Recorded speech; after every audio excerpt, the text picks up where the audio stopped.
사도신경으로 신앙 고백하시겠습니다. 전능하사 천지를 만드신 하나님 아버지를 내가 믿사오며 그 외아들 우리 주 예수 그리스도를 믿사오니 이는 성령으로 잉태하사 동정녀 마리아에게 나시고 본디오 빌라도에게 고난을 받으사 십자가에 못 박혀 죽으시고 장사한 지 사흘 만에 죽은 자 가운데 다시 살아나시며 하늘에 오르사 전능하신 하나님 우편에 앉아 계시다가 저희로서 산 바라러 오시리라. 공도가 서로 교통하는 것과 죄를 사하여 주시는 것과 몸이 다시 사는 것과 영원히 사는 것을 믿사옵나이다. 아멘. 찬송가 220장 찬송하시겠습니다.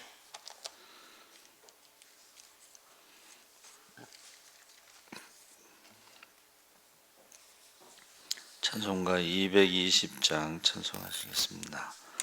사랑하는 주님 앞에 형제자매 한 자리에 크신 은혜 생각하며 즐거운 찬송 부르네. 내 주 예수 본을 받아 모든 사람 내 몸같이 환난 근심 위로하고 진심으로 사랑하세.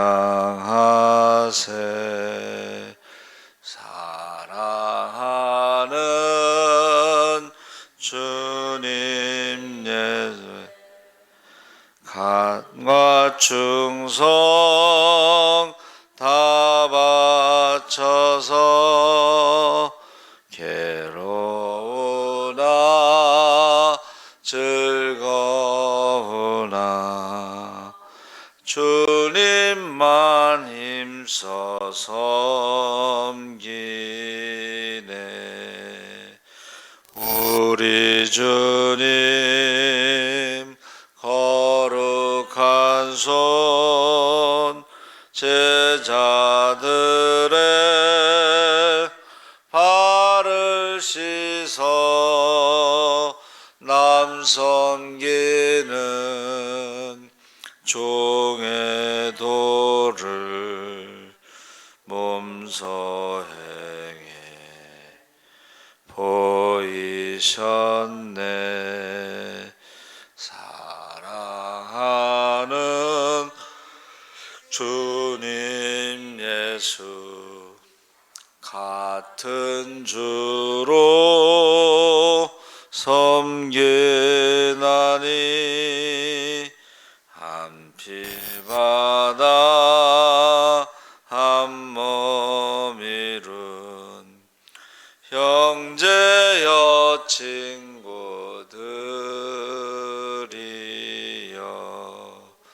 한 몸같이 친밀하고 마음으로 하나 되어 우리 주님 크신 뜻을 지성으로 준행하세. 아멘. 하나님 말씀은 로마서 16장 3절에서 16절까지 보겠습니다. 261쪽에 있습니다.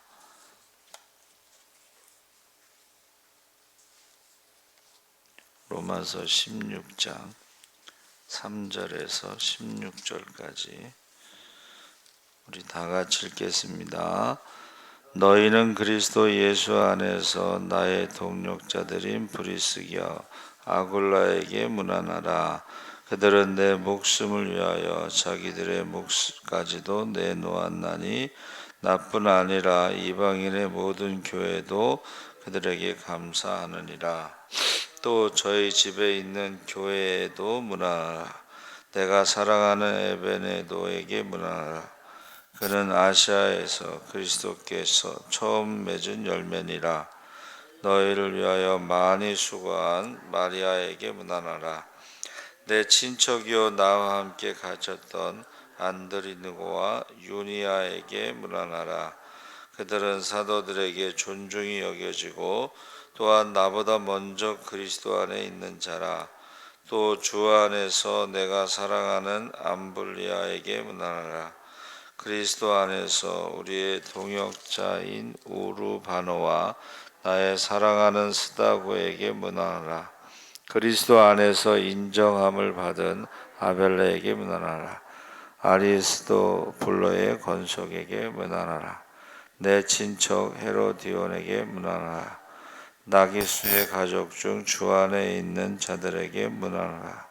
주 안에서 수고한 루벤이와 드루보시아에게 문안하라. 주 안에서 많이 수고하고 사랑하는 보시에게 문안하라. 주 안에서 택하심을 입은 루포와 그의 어머니에게 문안하라.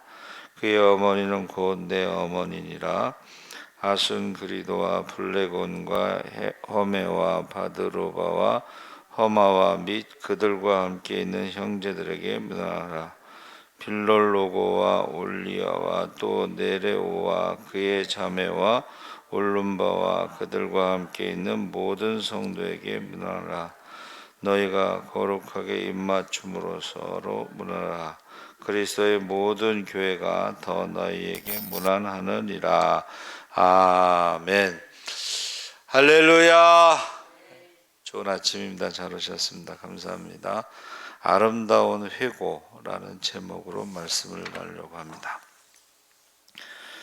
미국의 유명한 가수이자 방송인인 에디 카토가 성공을 위해 정신없이 질주하는 전형적인 미국 청년이었는데 앞뒤를 가리지 않고 숨가쁘게 달려가는 인생을 살았습니다. 근데 어머니가 보낸 짤막한 한 줄의 편지에 큰 충격을 받았습니다.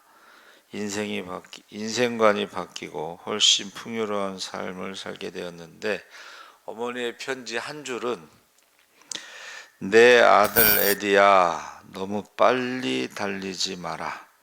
그렇게 하면 주변의 좋은 경치를 하나도 못 보고 그냥 지나친단다.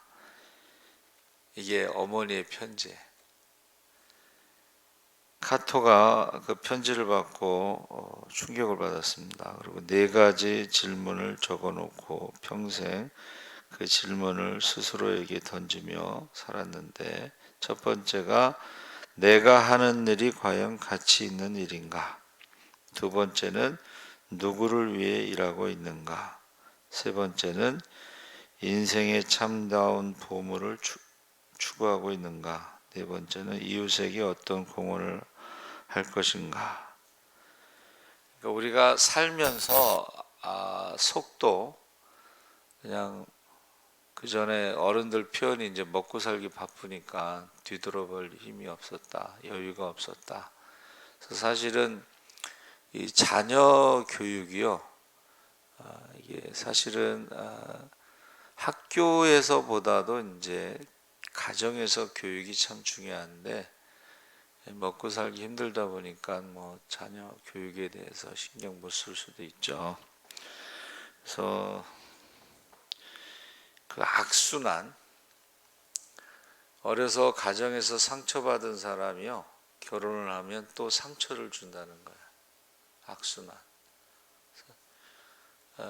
고아원에서 나온 그 자립 청년들 있잖아요. 근데 그 자립 청년보다 더 힘든 아이들이 있는데 가정 폭력으로 인해서 그 맡겨진 아이들이 중간에 이제 나오잖아요. 갈 데가 없는 거예요. 가정으로 돌아가면 또 가정폭력에 시달리고. 그래서 그 예를 들어서 이제 오늘 국민일보 신문에 나온 게 뭐냐면, 아빠의 가정폭력으로 시설에 맡겨졌다가 엄마가 와서 이제 찾아갔어요. 근데 계속 아빠의 폭력이 있으니까 엄마가 집을 나가서 자살을 해요. 이 아이는 이제 갈 데가 없는 거예요. 자립 청소년들은 나이도 이제 뭐 좀 어느 정도 되고 한 달에 35만 원씩 보조도 나오고 뭐 정착금 조금이라도 500만 원이든 700만 원이 나오는데, 이 중간에 가정폭력 때문에 맡겨진 아이들은 아무런 대책이 없는 거예요. 그래서 참 가슴 아픈 일인데, 그래서 우리가 질문을 하면서 인생을 좀 질문을 하면서 살아가고, 신앙생활도 질문을 하면서 신앙생활하고, 그리고 어느 시점이 되면 인생을 좀 돌아보면서 인생의 종말에 대해서, 성경을 우리가 이제 계속 읽다 보니까 심판이라는 말이 많이 나오는 거예요. 우리가 다 예외 없이 하나님의 심판대 앞에 서게 된다. 그때 어떤 평가를 받는가? 그게 이제 마태복음 25장 31절 41절에 나오는 것인데, 거기에 내가 줄일 때에 너희가 먹을 것을 주었고, 목마를 때에 마시게 하였고, 나그네 되었을 때에 영접하였고, 헐벗었을 때에 옷을 입혔고, 병들었을 때에 돌보았고, 옥에 갇혔을 때에 와서 보았느니라. 이에 의인들이 대답하여 이르되 주여 우리가 어느 때에, 임금이 대답하여 이르되 내가 진실로 너희에게 이르노니 너희가 여기 내 형제 중에 지극히 작은 자 하나에게 한 것이 곧 내게 한 것이니라. 그래서 이 구약의 하나님 사랑은 순종하는 것인데, 예배드리고 우상 섬기지 않는 것이고, 이웃 사랑은 내 몸과 같이 하라고 그랬을 때에 이제 너를 낳아준 부모처럼 섬기고 내가 낳은 자녀처럼 돌보라고 했는데, 그 이웃 사랑의 구체적인 예가 이제 고아와 과부와 나그네와 옥에 갇힌 자와 병든 자와 레위인이죠.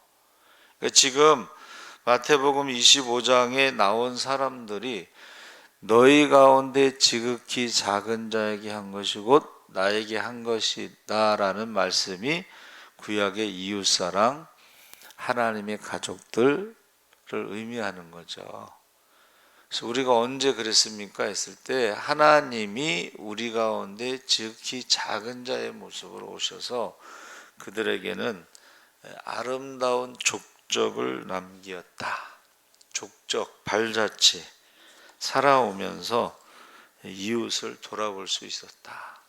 말과 혀로만 사랑하는 것이 아니라 행함과 진실함으로 그들에게 먹을 것을 주고 입을 것을 주었다. 그래서 자신도 모르는 사이에 지극히 작은 자를 섬긴 것이 주님을 섬긴 것이라고 지금 말씀하고 있는 것입니다. 히브리서 13장 2절에 손님 대접하기를 잊지 말라. 이로써 부지 중에 천사들을 대접한 이들이 있었느니라. 여기서 부지 중에 천사를 대접한 것은 이제 아브라함을 말하는 것입니다. 그래서 본문 마태복음 25장 31절에 인자가 자기 영광으로 모든 천사와 함께 올 때에, 이것은 재림을 말하죠. 재림은 휴거, 심판, 최후의 심판. 그래서 그 마지막 때 계속 하나님이 많이 주시는 말씀이 심판입니다. 심판. 그래서 초림은 가장 낮은 자의 모습으로 오셨죠. 가난한 목수의 가정에서 로마의 식민지로 가나안 동네 갈릴리 나사렛 사람으로 자랐는데 재림은 그렇지 않다는 거예요. 재림은 천사장의 그 나팔 소리와 함께 심판주로 왕으로 오신다는 것을 지금 말하고 있습니다. 그래서 초림 때와 마찬가지로 사람들이 나사렛에서 무슨 선한 것이 나겠느냐, 그러니까 작은 자의 모습으로 오신 거죠. 그래서 많은 사람들이 미워하고 모함하고 대적하고 결국 십자가에 못 박아 죽이기까지 했는데, 또 반대로 예수님을 영접하는 사람들도 있었죠. 대표적으로 이제 세리와 창녀들이 예수님을 영접했죠. 그리고 갈릴리에 가난한 사람들이 예수님을 영접했습니다. 또 사도 바울도 오늘 읽은 말씀 가운데 지금 함께 수고한 사람들의 이름을 열거하고 그 사람이 어떤 사람이고 그들이 한 일에 대해서 말하고 있는데, 15장 33절에 로마에 있는 교회의 성도들에게 평강의 하나님께서 너희 모든 사람들과 함께 계실지어다 하고 끝나잖아요. 그런데 왜 16장에 많은 이름들을 기록했느냐? 그 기록의 목적이 뭐냐 하는 것이죠. 그래서 거기에 많은 이유가, 분명한 이유가 있고 목적이 있겠지만, 아마도 많은 신앙인들에게 하나님의 일을 하는 사람과 그 일을 위하여 섬기는 동역자의 자리가 얼마나 중요한 자리인지를 알리고 도전을 주는 기회로 삼고자 한 것이다. 이렇게 16장을 기록한 목적이 뭐냐? 동역자. 바울이 혼자서 그 엄청난 1차, 2차, 3차, 4차 그 전도 여행을 한 것이 아니고, 나를 위해서 많은 사람들이 중보 기도를 해주었기 때문에 그것이 가능하다. 이제 그것을 말해주기 위해서 기록했다, 이렇게 보는 것입니다. 그래서 어느 선교사님의 간증에 보니까 미국에 거주하는 한 권사님의 이야기가 나오는데, 80세가 넘으신 권사님인데 많은 성도들에게 존경받는 권사님이십니다. 근데 그분이요, 아프리카 선교를 하는 선교사님에게 매달 선교비를 보내드리는데, 어떤 때는 40불, 어떤 때는 80불, 어떤 때는 이제 가끔은 100불 이렇게 보내서 선교사님 생각에 이렇게 선교비가 들쑥날쑥하냐, 그래서 오해를 했대요. 생활이 넉넉하지 않은가, 아니면 쓰고 남은 것을 선교비로 보내는가, 뭐 여러 가지 오해를 했는데, 나중에 이제 그 선교사님이 뉴욕에 와서 그분을 찾아뵀더니 그 내용이 아침부터 저녁까지 깡통을 주워 팔아서 그 모은 돈으로 선교비를 보내다 보니까 일정하게 보내지 못한 거죠. 근데 이제 선교사님이 뉴욕에 왔을 때는 이미 권사님이 돌아가셨다, 이제 그렇게 이야기하고 있습니다. 그래서 아름다운 족적, 발자취. 그래서 누가 말했는데 참 멋있는 말을 했죠. 호랑이는 죽어서 가죽을 남기고, 사람은 죽어서 이름을 남기고, 성도는 죽어서 간증을 남긴다, 그랬습니다. 거룩한 족적을 남기는 사람으로 우리가 살아야 되는데, 세계에서 가장 큰 그림이 프랑스에 있습니다. 판테온이라는 그림인데, 1차 세계대전에 참석한 전쟁 영웅 6,000명의 얼굴을 하나하나 그렸습니다. 그 전쟁에 참전하였던 대통령 초상화 16명도 그렸습니다.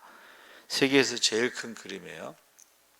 그런데 그 혼자 그린 게 아니라는 거예요. 103명의 화가가 4년 동안 하루도 쉬지 않고 릴레이로 그렸습니다. 대단한 작품이죠. 세계에서 가장 큰 작품으로.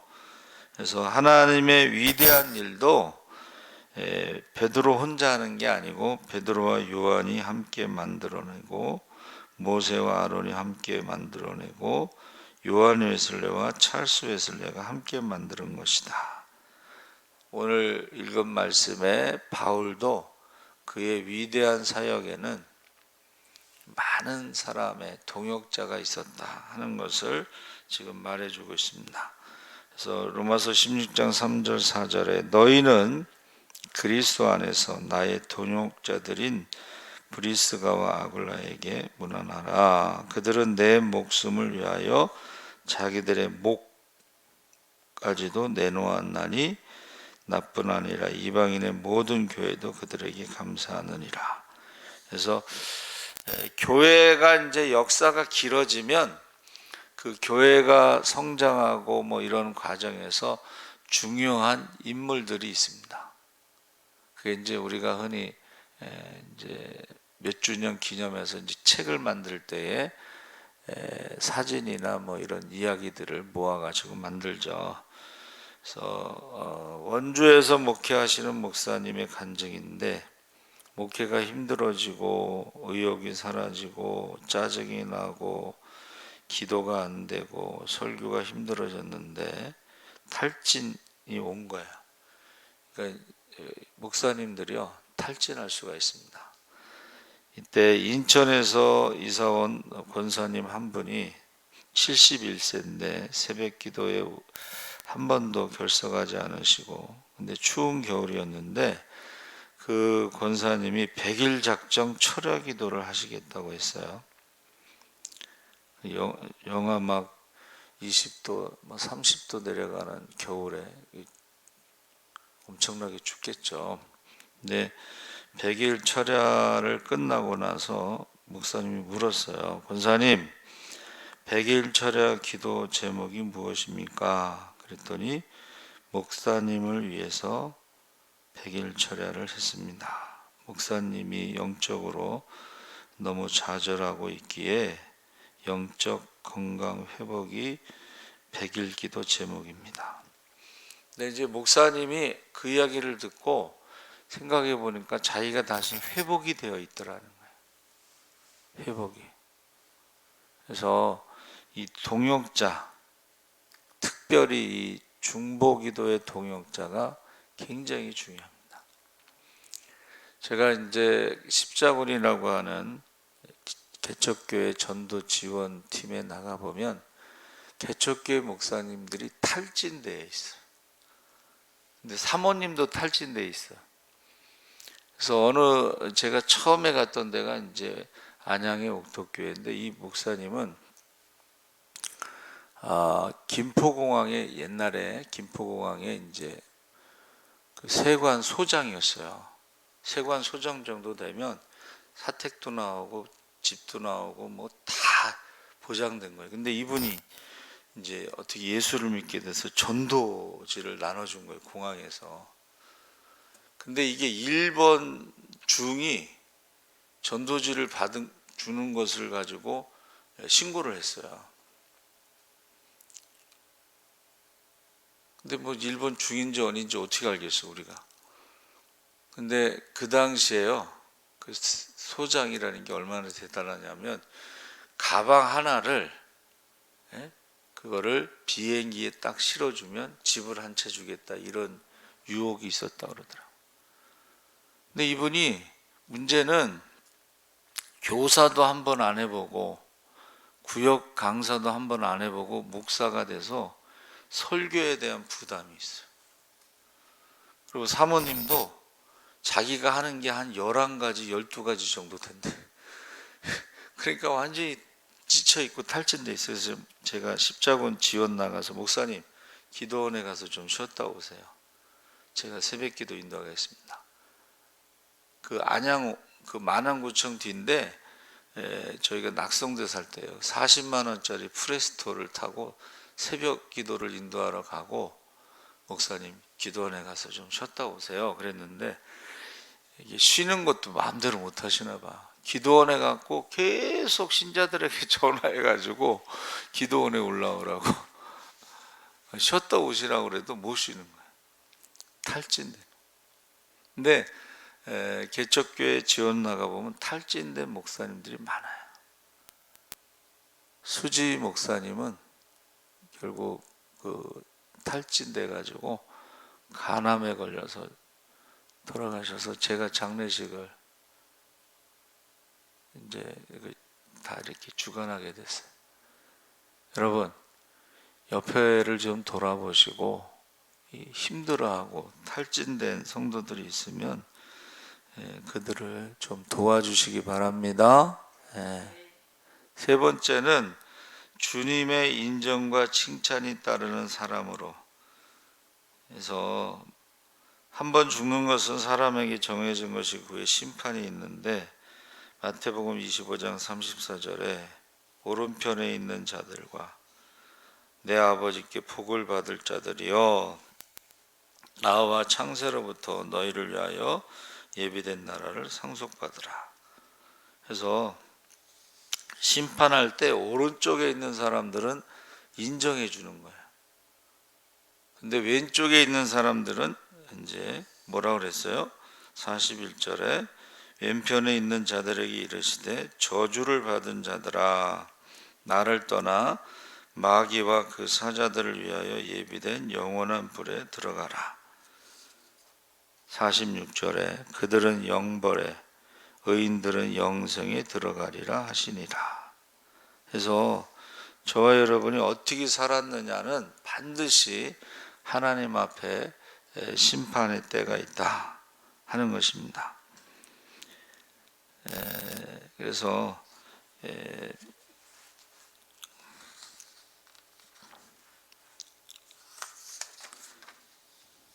인생의 종말에 대해서 생각하면서 이제 마지막 어떤 것을 잘 마무리를 잘해야 된다. 마지막이 좋아야 다 좋습니다. 마무리를 잘해야 된다.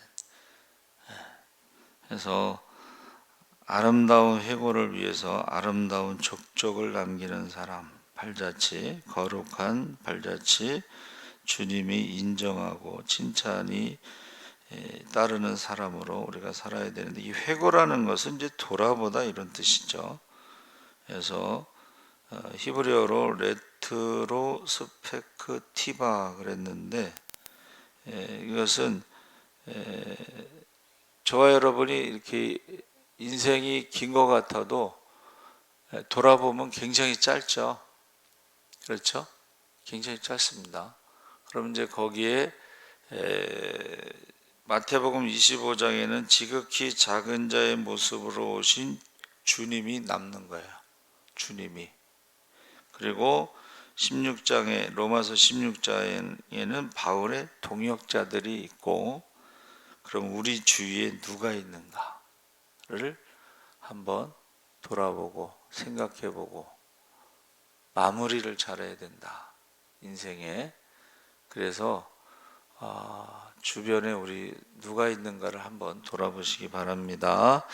사랑하신 하나님 아버지 감사합니다. 아름다운 회고가 될 수 있도록 사도 바울은 동역자들이 남았습니다. 마태복음 25장에는 지극히 작은 자들이 남았습니다. 이제 우리가 하나님 앞에 다 설 때에 그때에 사랑받고 칭찬받고 상급받는 자들이 되게 하여 주시옵소서. 착하고 충성된 종으로 우리의 사명과 직분을 따라 때를 얻든지 못 얻든지 복음을 전할 수 있게 하시고 섬기는 자로 많은 사람들이 주께로 돌아오게 하여 주시옵소서. 감사하며 예수님의 이름으로 기도하옵나이다. 아멘.